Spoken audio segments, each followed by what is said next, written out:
I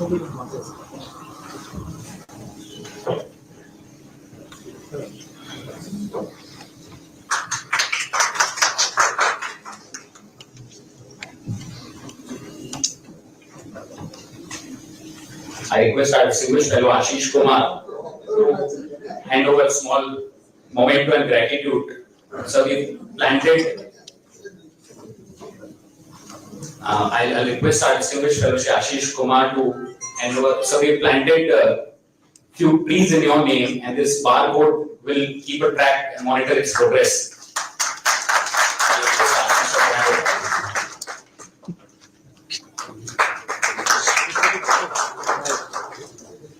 Without much ado, I request Dr. Rajiv Kumar to deliver introductory remarks.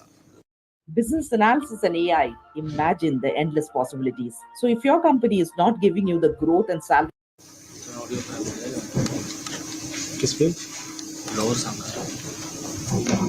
Good morning, everybody.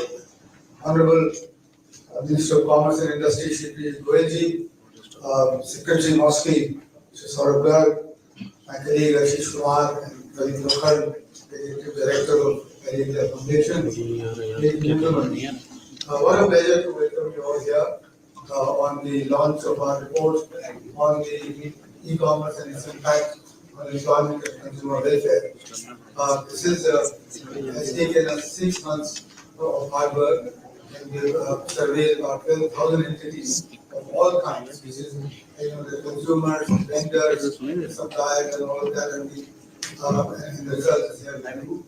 I just wanted to say a very few words on India Foundation's way of working, which is that we want to make policy recommendations or do any study only after the strictest empirical evidence has been collected, and not on any other basis. That's the principle on which we work, and this report also symbolizes that in many ways.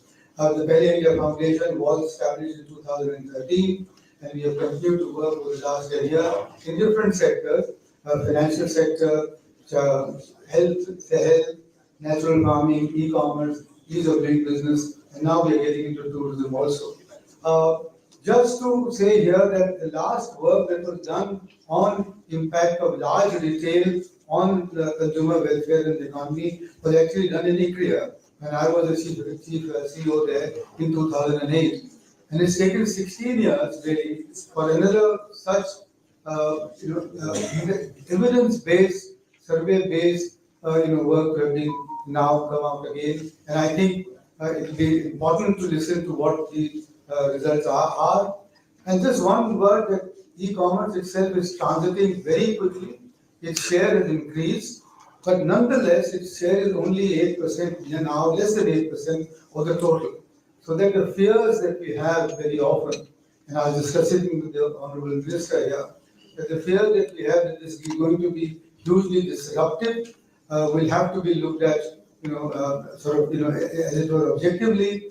But one thing is clear, and I'll stop here, which is that e-commerce has generated high quality employment in the country and in large numbers.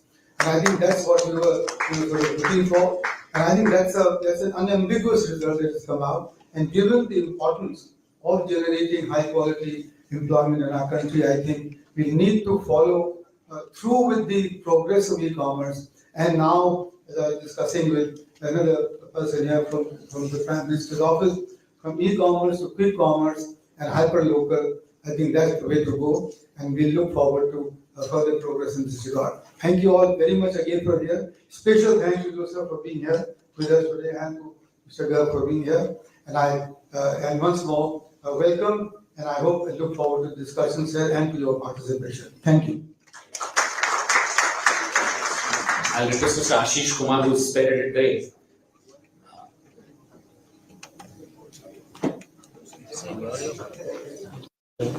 पता नहीं क्या कर रहे हैं programme करके आते हैं I request Mr. Ashish Kumar, our distinguished fellow who spearheaded the entire research, to quickly share the findings in 5 minutes.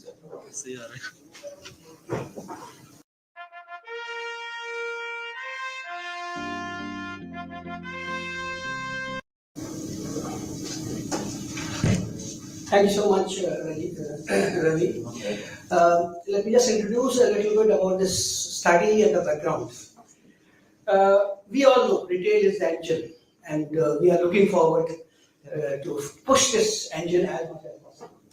And the purpose of this study was to look at the small segment, but a fast expanding segment of this retail. At present, it is about 7.8% of the total retail space. And this is based on the study already done. Absolutely, yeah. And now we are expecting that it will go at the rate of 27% per annum. So a higher growth rate we are expecting. Now, what is the main objective of this study? There are two main objectives of the study. Assess the net, direct, indirect, and induced impact of the growth of the e-commerce on employment, both in terms of quantity and quality, and evaluate the impact of growth of e-commerce on consumer welfare. Two aspects we are looking for. And what we have done is we have a partner here, the Price, the People's Research on India's Consumer Economy. They have helped us in carrying out the field survey and data processing that work we did with their help, and we have been able to do this study in 35 cities across the country. This selection of the samples was very scientific. Stratification we did, and in terms of number of markets, in terms of number of people who are in different age groups, in terms of their gender. All that stratification has been taken care of. And we have surveyed about 8,209 respondents, the consumers, about 2,031 offline vendors, and 2,062 online vendors. This is the distribution, which is a fairly large number of entities have been surveyed, and proper stratification has been done, and the selection has been made scientifically using the statistical techniques.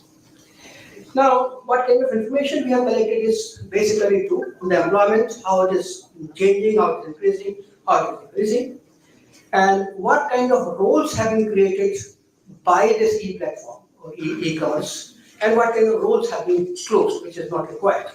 And then the second thing is what kind of skill sets are required for carrying out this whole e-commerce. On the consumer welfare side, we have studied the consumer purchase behavior, their preferred modes of payment, that is either cash on delivery, UPI, or other platform-specific balance. Then the consumption pattern, whether they are consuming share, what is the share of online trading versus online purchases or offline purchases, their reasons for preferred mode, and any perceived savings they have to do this whole adoption of the e-commerce platforms. Now, one of the issues which have been coming up is that brands which are available through these systems, these provide a large number of access to the different kind of brands where a comparison is possible. And that is one area which has been tried to study. And also the problems in shipping. So one of the complaints which have been coming is that sometimes the things are shipped, sometimes they are not of our standard quality, show, and those kind of things. Oh, so close!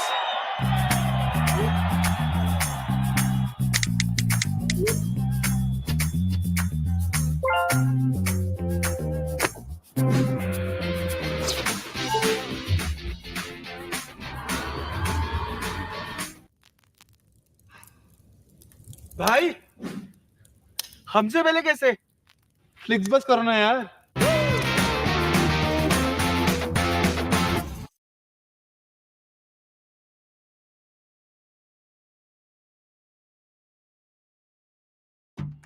Hey Seth, what makes a great holiday for you? Ooh, a new place, getting to know different cultures. Who talks more, you or Sarah? Always Sarah. In fact, there she is. I have a lot of listening to do, my friend. Dubai, a whole new you.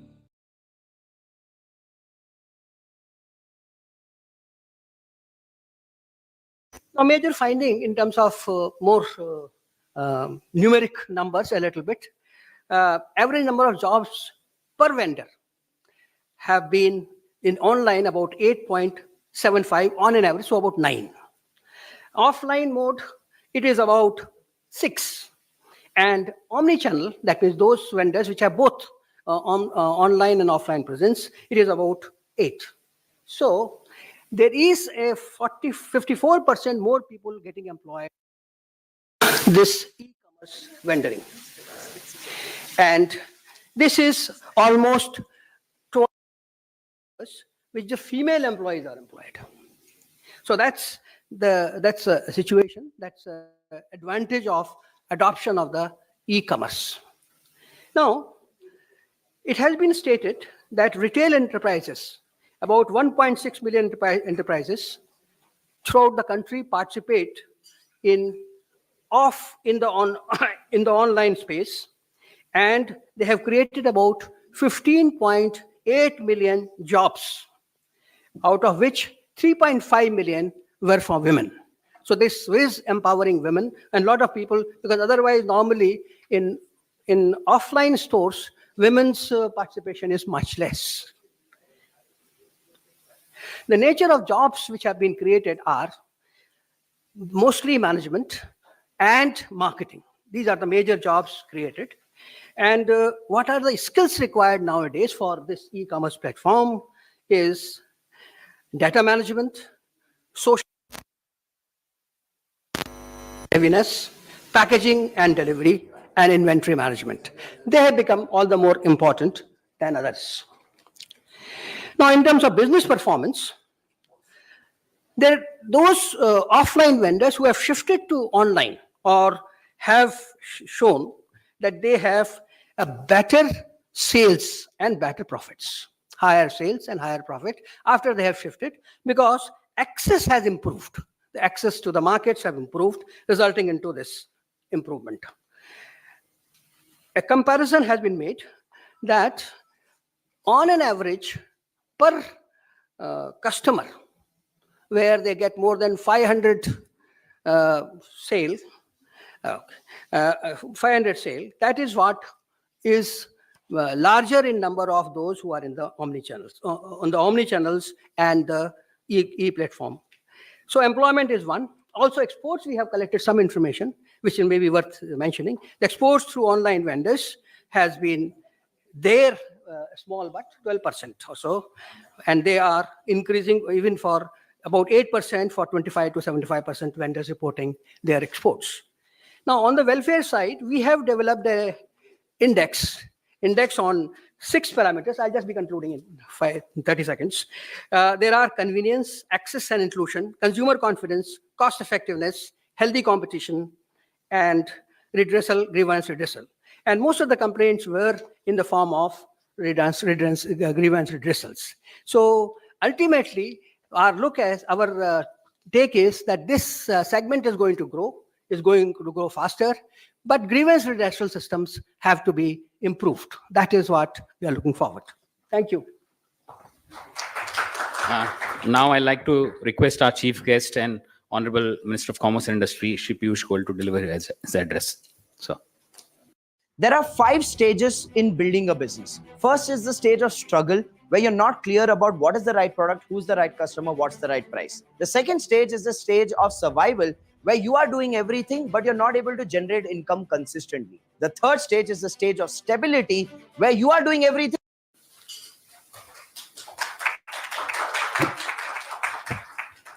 Thank you very much, Ravi. Mr. Rajiv Kumar, former Vice Chairman of Niti Aayog and Chairperson of Pele Foundation. My good friend Saurabh Garg, with whom I've worked very closely over, I think now more than 10 years.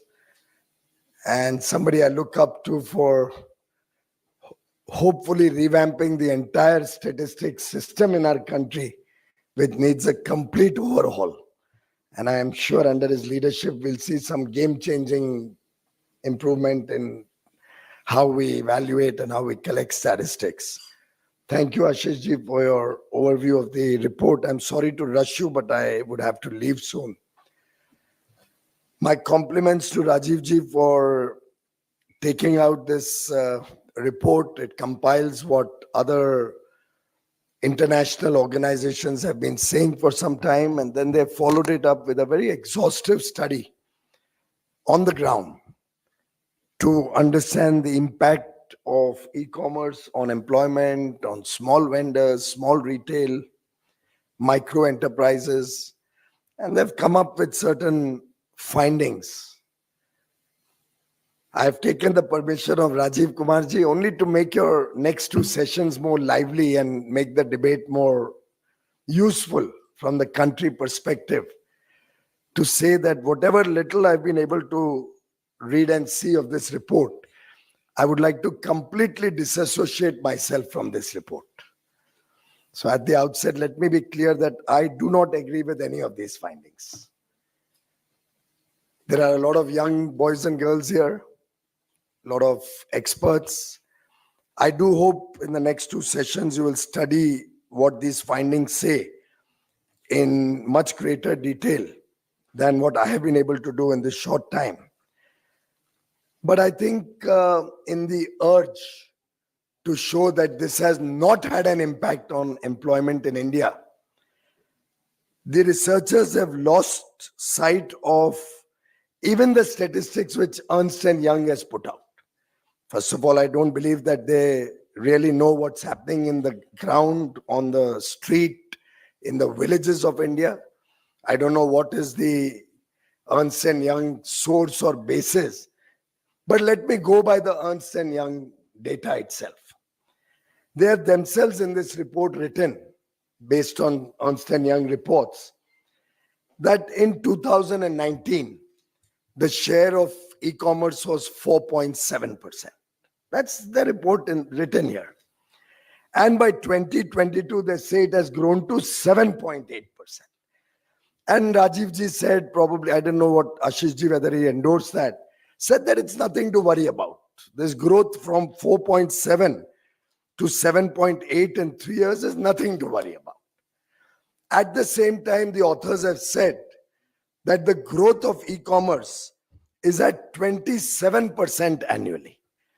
And they look at it as a source of pride, as a matter of satisfaction, as something very good for India. Now, while all our youngsters here, and including my children, may be using e-commerce quite extensively, we must remember that what we are doing today is going to determine the thing to worry about. At the same time, the authors have said that the growth of e-commerce is at 27% annually. And they look at it as a source of pride, as a matter of satisfaction, as something very good for India. Now, while all our youngsters here, and including my children, may be using e-commerce quite extensively, we must remember that what we are doing today is going to determine the future of India 20 years, 10 years down the road. Now just do the maths. Anybody here who's from maths or economics will calculate it very quickly, faster than I did. That 4.7 growing to 7.8 in 3 years really confirms the 27% growth he's saying, which in effect means that every 3 years or less than 3 years, in 2.5 years, e-commerce will actually grow to double what it is today. But let us take 10% growth in retail demand. Factor in that also, there is a 10% natural growth with the economy which is showing a 10% nominal growth. When you factor that in also, you're looking at 27 minus 10% natural growth, 17% growth every year in e-commerce, which straight away translates to doubling e-commerce in India every 4 years.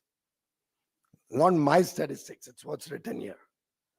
And what Ernst & Young has probably brought out, again, I don't know the source.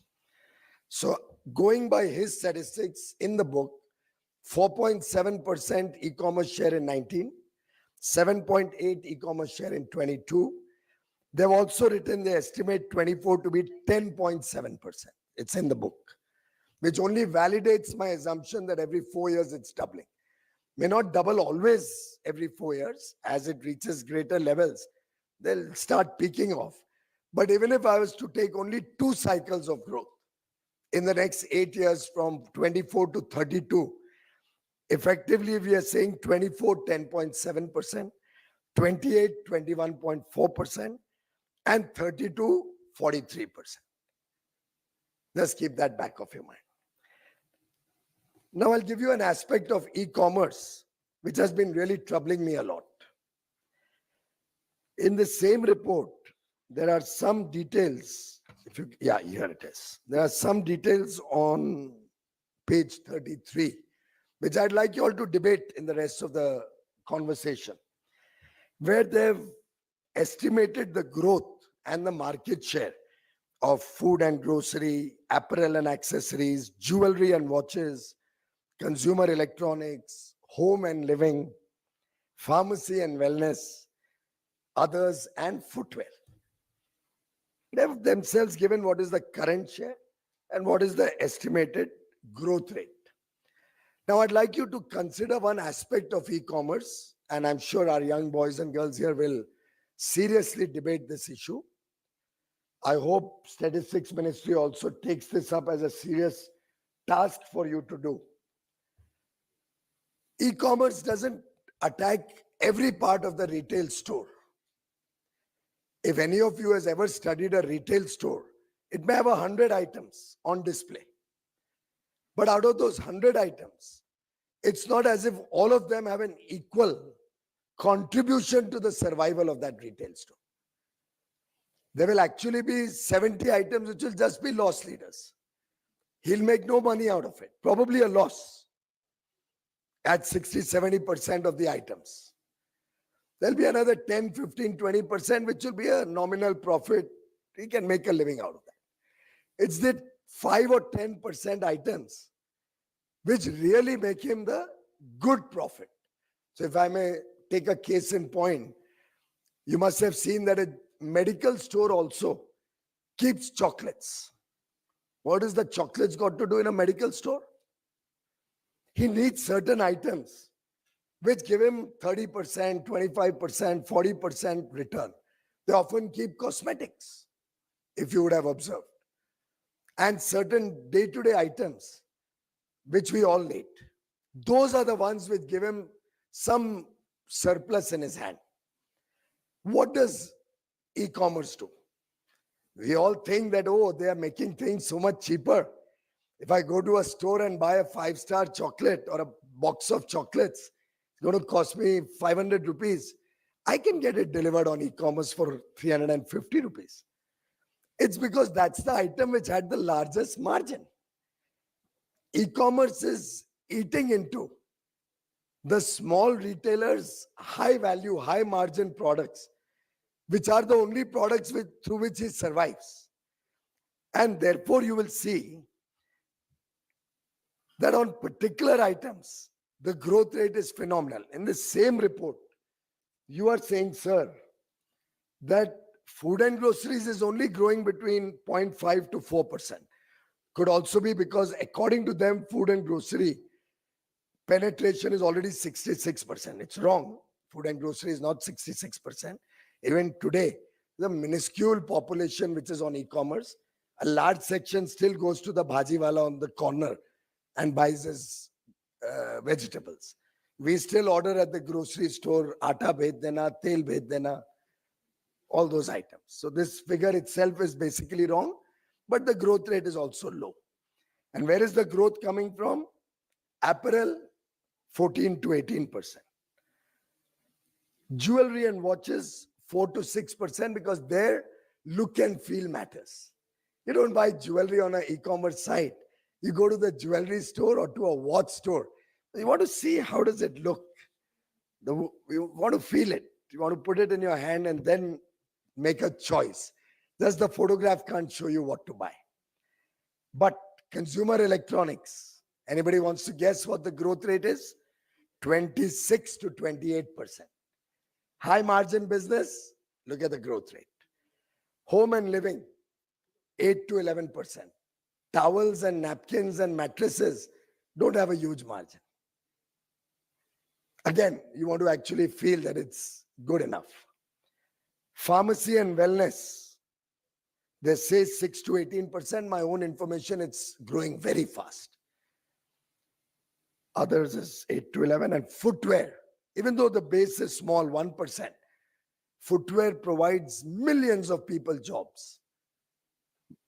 When you go to e-commerce, all those small shops, go to Kolaba in Mumbai, there are 40 stores selling Kolhapuri chappals. And what's the growth rate?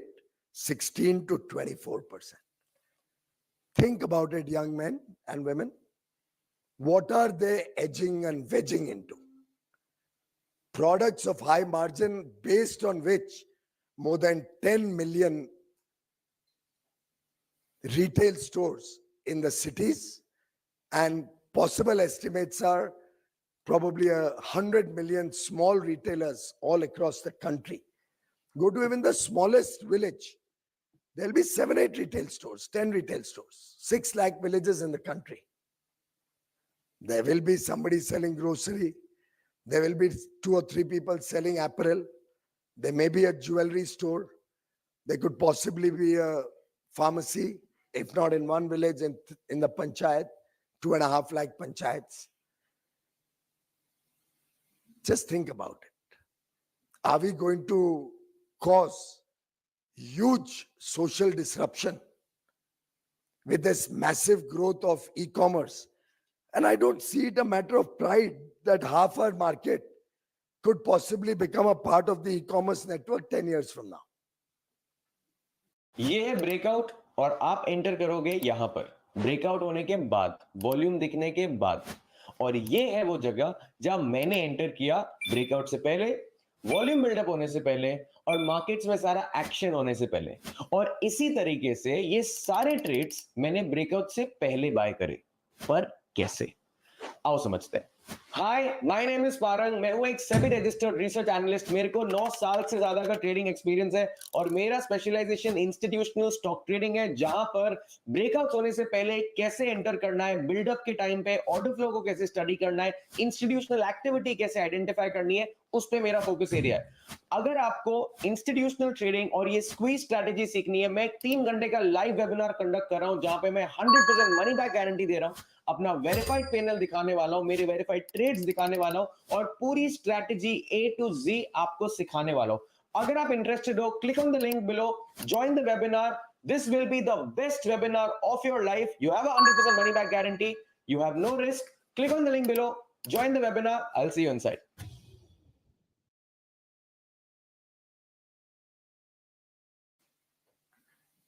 It's a matter of concern.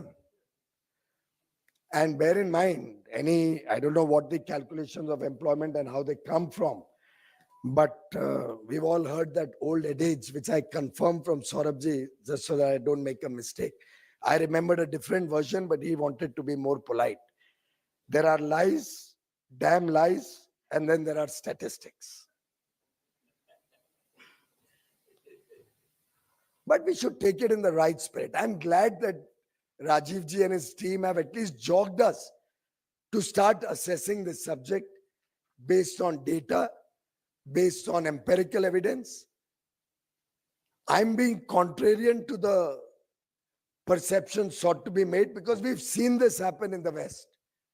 I dare say Europe, America all have seen the consequences of this. What has happened to the corner store, the mom and pop stores there? How many of them do you see surviving? Why did Switzerland not allow e-commerce to come in until very recently? Or in fact, even now, I think it's very limited. One of my visits to Geneva, our our ambassador to WTO told me that they can't order anything on Amazon or Flipkart. So they order in France. It comes to the border, which was near his home in Switzerland. And then they pick it up from the border. But I'm not wishing away e-commerce. It's there to stay. But we'll have to, since this is a study about the impact, it should be dispassionate. It should come out with even more details that what is happening with the restaurants in India. What are these kitchens? What are they called? Cloud kitchens. What is the impact of these cloud kitchens? Very nice. 4 or 5 chefs will get a work there, and 4 or 5 delivery boys. Of course, we'll end up becoming a country of couch potatoes, watching OTT and having food at home every day. Really, the outing also is a part of human development. When we go out to have dinner, when we go out to have coffee with a friend, the Airtel ad says it all. What does that say? हर एक friend जरूरी होता है, और friendship घर पे बैठ के OTT पे स्विगी और जोमेटो ऑर्डर करके फ्रेंडशिप्स नहीं क्रिएट होती है, वो तो कॉफी शॉप में जाके क्रिएट होती है. But I don't deny that e-commerce has a role, but we'll have to think very carefully and cautiously what that role is, how that role can be in a more organized fashion. Is predatory pricing policies good for the country? When Amazon says we are going to invest $1 billion in India and we all celebrate, we forget the underlying story that $1 billion is not coming in for any great service or any great investment to support the Indian economy. They made $1 billion loss in their balance sheet that year. They have to fill in that loss. And how did that loss get caused? They paid 1,000 crores to professionals. I don't know who these professionals are. I'm myself a chartered accountant. I've done law, but I'd love to know which chartered accountants, professionals, lawyers get 1,000 crores, unless you are paying all the top lawyers to block them so that nobody can fight a case against you. You can take retainership with all the top lawyers and then there's nobody left to fight against them. If you make 6,000 crore loss in 1 year, does that not smell of predatory pricing to any of you? What did that loss come on? They are, after all, an e-commerce platform. They are not allowed to do B2C. The e-commerce platform legally cannot do business to consumer. They create entities where Indians contribute to making those entities, sadly. Then they get caught, so they start closing down those entities. That's part 2 of the story. But they only reroute all the business through an entity to show that it's business to business. But reality is all of you buy on these platforms, don't you? How do you buy? B2C is not allowed on these platforms. How are they doing it? Should this not be a matter of concern for all of us? So it's a very difficult subject to just bring out some details of jobs created in the sector. We'll have to assess what is happening to the 5 lakh pharmacies in the country. I remember when I was a child, my local pharmacist would keep a watch. If I bought too much Benadryl, he's going to tell my mother, देख लो बच्चे को Benadryl का कुछ लत तो नहीं लग रही है. Do you all remember those days? Who's going to take care of our children today? Online, you can order what you want. I don't know what kind of course, it's called drugs and pharmaceuticals. So I don't know what's getting ordered. It's a matter of concern that local pharmacist would take your prescription. He knew all the local doctors around. He would check the genuineness of that prescription and make sure your children are protected. Who's going to take that protection? That delivery boy who checks on your phone a prescription? How old is it? What does it cover? Think about it. How many mobile stores do you see now in the corner? And how many were there 10 years ago? Where are all those mobile phones? Will only Apple or the large retail sell mobile phones and their accessories? And obviously now there's no recourse to go and get it repaired because they want you to buy a new phone. They don't want to repair the old phone. Which is why Consumer Affairs Department last year came out with the right to repair. And I hope all of you are aware that you have a right to ask your supplier to repair your phone. Otherwise, take him to the consumer court. Just write in a complaint, they'll take care of you. Recognize, my friends, India is a developing country. We are not yet America. We are not Switzerland with $100,000 of per capita income. All of us in this room in Oberoi are privileged to be here. There's a large section out there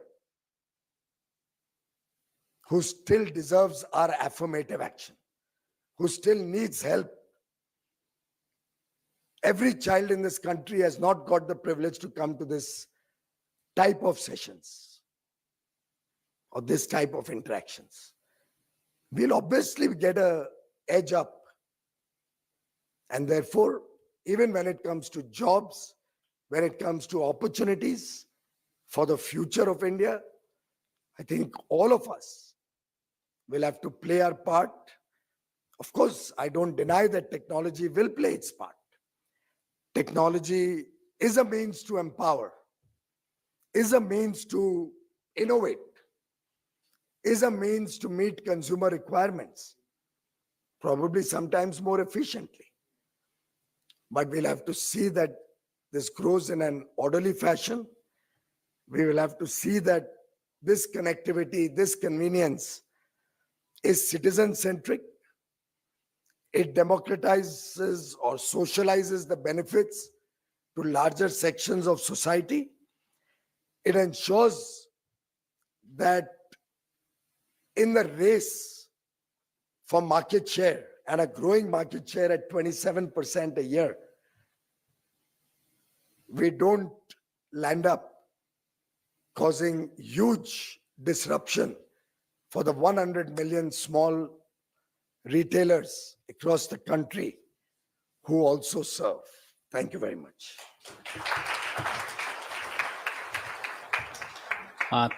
Thanks a lot, sir. As you rightly said, we have a lot of things to discuss over the next two sessions now. Obviously, it was very thought-provoking. So we'd like to thank you. And we'll decide. Yeah, of course. Yes, sir. Thank you.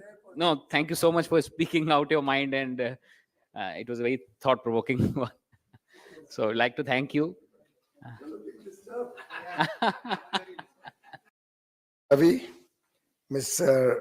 Rajiv Kumar, former Vice Chairman of Niti Aayog and Chairperson of Pehle Foundation. My good friend Saurabh Garg, with whom I've worked very closely over, I think now more than 10 years.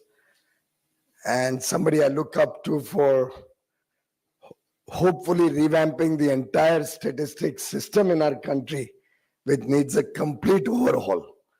And I am sure under his leadership, we'll see some game-changing improvement in how we evaluate and how we collect statistics.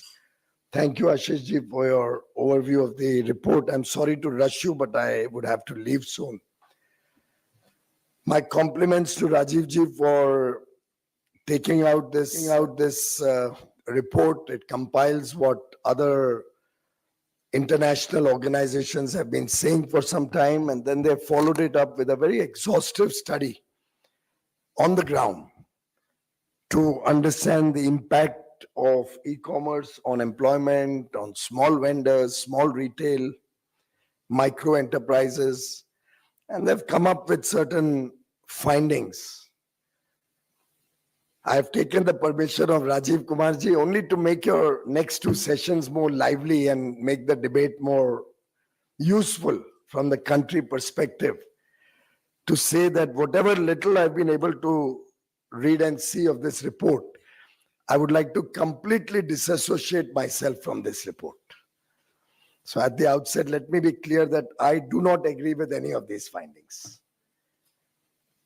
There are a lot of young boys and girls here, a lot of experts. I do hope in the next two sessions you will study what these findings say in much greater detail than what I have been able to do in this short time. But I think in the urge to show that this has not had an impact on employment in India, the researchers have lost sight of even the statistics which Ernst & Young has put out. First of all, I don't believe that they really know what's happening in the ground, on the street, in the villages of India. I don't know what is the Ernst & Young source or basis, but let me go by the Ernst & Young data itself. They have themselves in this report written, based on Ernst & Young reports, that in 2019, the share of e-commerce was 4.7%. That's the report written here. And by 2022, they say it has grown to 7.8%. And Rajiv ji said, probably, I don't know what Ashish ji, whether he endorsed that, said that it's nothing to worry about. This growth from 4.7 to 7.8 in 3 years is nothing to worry about. At the same time, the authors have said that the growth of e-commerce is at 27% annually. And they look at it as a source of pride, as a matter of satisfaction, as something very good for India. Now, while all our youngsters here, and including my children, may be using e-commerce quite extensively, we must remember that what we are doing today is going to determine the future of India 20 years, 10 years down the road. Now just do the maths. Anybody here who's from maths or economics will calculate it very quickly, faster than I did. That 4.7 growing to 7.8 in 3 years really confirms the 27% growth he's saying, which in effect means that every 3 years or less than 3 years, in 2.5 years, e-commerce will actually grow to double what it is today. But let us take 10% growth in retail demand. Factor in that also. There is a 10% natural growth with the economy which is showing a 10% nominal growth. When you factor that in also, you're looking at 27 minus 10% natural growth, 17% growth every year in e-commerce, which straight away translates to doubling e-commerce in India every 4 years. Not my statistics, it's what's written here. And what Ernst & Young has probably brought out, again, I don't know the source. So going by his statistics in the book, 4.7% e-commerce share in 19, 7.8 e-commerce share in 22. They've also written they estimate 24 to be 10.7%. It's in the book, which only validates my assumption that every 4 years it's doubling. May not double always every 4 years. As it reaches greater levels, they'll start peaking off. But even if I was to take only 2 cycles of growth in the next 8 years from 24 to 32, effectively we are saying 24, 10.7%, 28, 21.4%, and 32, 43%. Just keep that back of your mind. Now I'll give you an aspect of e-commerce which has been really troubling me a lot. In the same report, there are some details. Here it is. There are some details on page